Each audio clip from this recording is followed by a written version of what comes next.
Black-capped chickadee was named the official state bird in 1941. Pheasants migrate, so it is here year-round. It makes their nests in abandoned woodpecker holes or nesting boxes.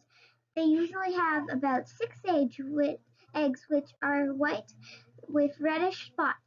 They are omnivores, eating both plants and animals. Spiders, caterpillars, and other insects make up about half their diet.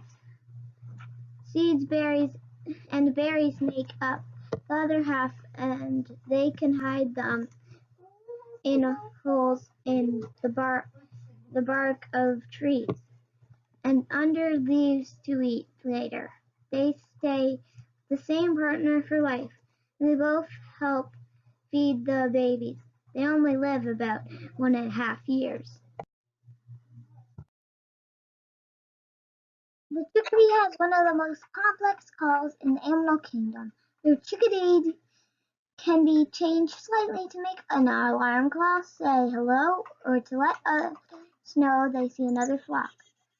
There's a place in Ipswich where their wildlife sanctuary in Topsfield where the chickadees will come and eat out of your hand. That sanctuary offers many classes throughout the year. The chickadee class was January 6th.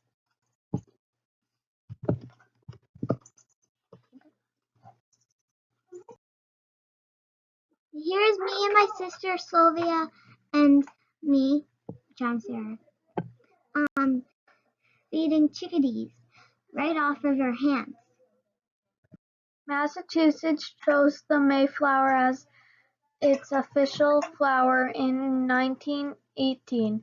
It has been on the endangered list since 1925. Much of its habitat has been developed.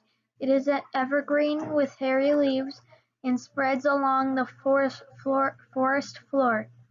It likes sandy soil in the woods near pine trees. It has a sweet smell that can be white or pink. The American elm was adopted as the state tree on March 21, 1941 to commemorate the fact that General George Washington took command of the Continental Army beneath one on Cambridge Common in 1775. The actual tree lived for 210 years and died in 1923. Sadly, from the 1950s to the 1970s, many elm trees were killed by a fungus that came overseas. American elms, once everywhere in cities and parks, were reduced to a few trees. American elms can grow to 120 feet tall and are found in the eastern half of the United States. It is a large tree with gray, flaky bark. Carson Joseph Roby was an American Revolution patriot who planted an elm in front of his house in Saugus around 1770. When it started to die, it was cut down in the early 19s across section of the 350-year-old tree.